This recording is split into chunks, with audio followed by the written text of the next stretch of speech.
bagaimana Udah Pak.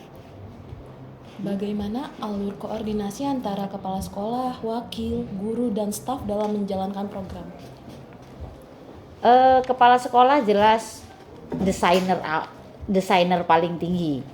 Jadi di saat-saat seperti ini kepala sekolah harus sudah mendesain bagaimana tahun ajaran besok. Baik itu intrakurikuler, kokurikuler, dan ekstrakurikuler, kemudian OSIS dan semua. Bersama kemudian dengan waka yang berjalan dulu. Karena waka bisa ganti nanti di tahun ajaran. Tetapi waka yang belum berakhir tetap mendesain sehingga sebelum kami libur akhir semester genap itu semua program 1 tahun sudah harus jadi bersama waka.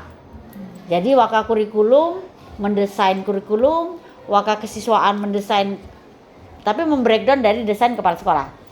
Ya, membreakdown dari desain kepala sekolah. Itu nanti tetap dirapatkan bersama semua guru membuka usulan sehingga semua saling melengkapi.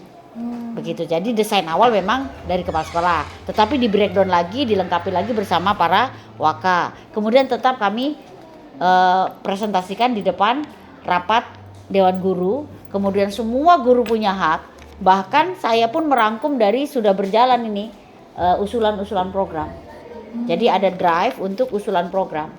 Jadi saya membuka drive itu usulan program apa, kemudian kita sesuaikan dengan kemampuan dari segala hal, kemampuan prasarana, biaya, kemampuan kita sendiri. Kemudian itu yang kita sortir, kemudian kita presentasikan, dan nanti kalau sudah ketok palu kita bannerkan. Nanti kalau mau lihat ada program kami satu-satuan sana. Begitu?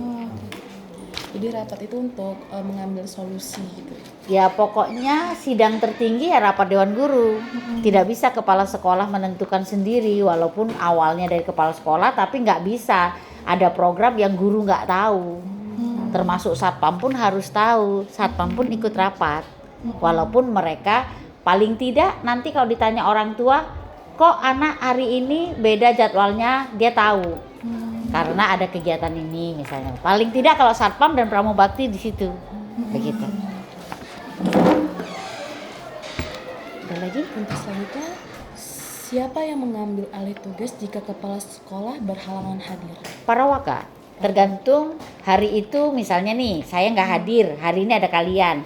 Karena membutuhkan semua waka ya semua waka. Tetapi ketika misalnya saya nggak ada, kemudian ada pengawas, itu pengawas mau observasi apa? Kurikulum ya waka kurikulum. Tergantung.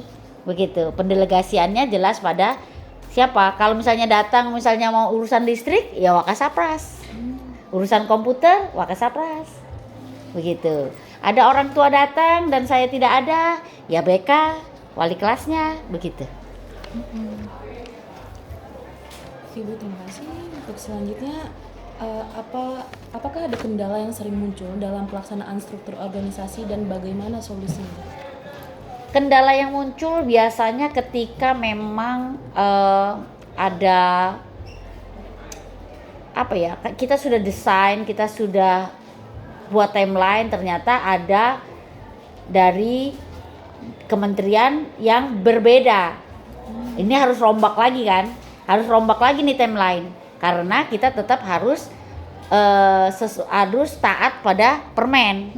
Apalagi kalau sudah tingkatnya peraturan menteri, ya harus kita rombak lagi. Biasanya disinilah yang kemudian kita harus memang semua harus menurunkan ego, gitu, supaya bukan berarti tidak komit dengan apa yang sudah ketok palu, bukan, tetapi karena memang ada misalnya tiba-tiba ada TKA, ya kan? Tiba-tiba TKA-nya dari yang tadinya katanya bulan apa jadi bulan apa.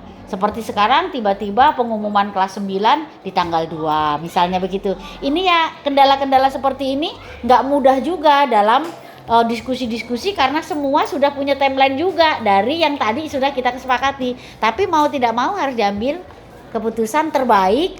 Ada yang dikorbankan pasti, misalnya ini nggak jadi karena ini begitu, karena ini harus maju dan sebagainya. Itu paling kendalanya di sana. Jadi sesuai kementerian, kebijakan dari kementerian. Kita harus prioritas keluarnya surat. surat mana yang lebih tinggi. Itu yang harus kita lebih taati. Begitu. Yayasan dan kementerian pun kalau misalnya ini kita tetap harus diskusikan untuk mencari yang terbaik supaya dua-duanya bisa dapat irisan. Jalan tengah. Ya, itu kan butuh diskusi yang kalau diskusi lebih bahasanya diskusi yang keras kan jadi debat juga, tetapi ya tetap harus itu tadi by data. Kita harus prioritaskan, kita harus punya prioritas kementerian, yayasan, kepala sekolah. Gitu. Terima kasih. Oke, untuk pertanyaan terakhir Ibu, kapan dan bagaimana evaluasi terhadap struktur organisasi dilakukan? Apakah di akhir saja atau di berbagai kesempatan, ada di pertengahan atau bagaimana Ibu? Kami melakukan minimal 2 kali ya, minimal. Tetapi biasanya 4 kali. Setelah meet, setelah bagi raport, itu kan setelah meet dan setelah bagi raport 1 semester 2 kali, itu. Kemudian di akhir kami juga selalu minta orang tua menilai kinerja kami lewat Google Form, dan itu kami analisis, begitu. Kemudian kami setiap minggu keempat itu di aturan yayasan kami harus masuk, itulah refleksi kami. Maka optimalisasi kami direfleksi di minggu keempat. Jadi setiap minggu keempat kami evaluasi apa yang satu bulan ini, apa yang besok ini, begitu. Evaluasi rutin sebulan sekali. Evaluasi yang untuk lebih besar 1 semester sekali. Itu yang kami analisis betul dengan orang tua dan semua. Tetapi di anak kami 4 kali. Setiap kami punya program langsung ada refleksi. Setiap ada program langsung kirim Google Form untuk refleksi ke depan apa baiknya. Jadi yang paling utama itu di akhir semester, kalau yang lain itu berkala. Berkala tetapi rutin. Setiap bulan. Baik, sudah. Terima kasih ya Bu. Baik. Ini banyak jawaban yang bahkan memenuhi itu. Oke. Terima kasih banyak Bu. Terima Ada kasih lagi? atas kesempatannya Ibu. Untuk struktur organisasi Sudah, oke. Sekarang yang